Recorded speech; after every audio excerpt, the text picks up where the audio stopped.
بهاران خنده زد بر سبززار، ای که نوروزی رسید از آسمان.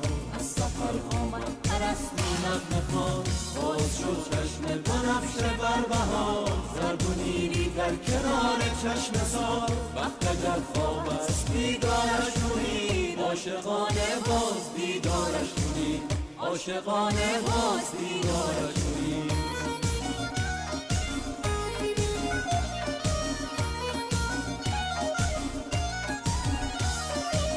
آمده نوروز در این سرزمین، خاک ما شد رشک فردوس برین.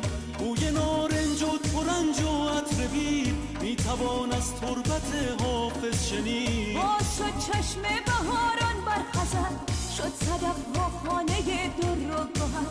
دشت ارژن باز هم بیدار شد، از شقایق دامنش گلنار شد.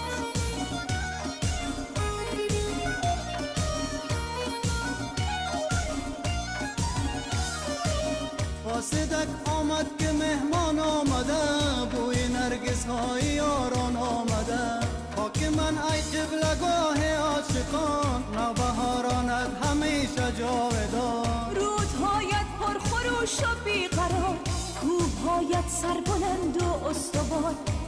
بند ما همه از خاک توست، تار و پود ما ز خاک پاک توست.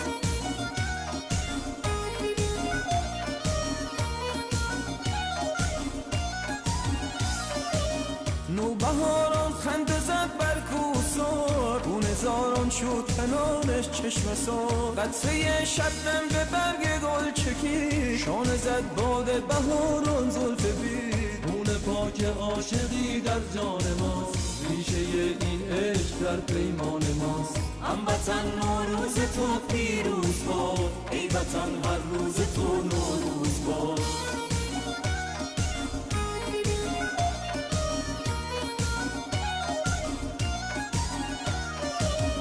آمد از ره فصل زیبای بهار، نوبهاران خنده زد بر سبززار، ای که نوروزی رسید از آسمان.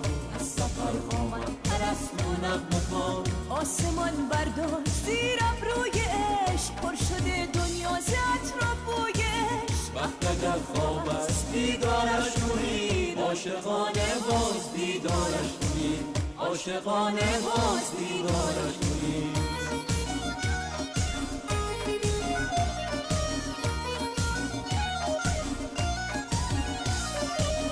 هموطن نوروز تو پیروز باد، ای وطن هر روز تو نوروز باد.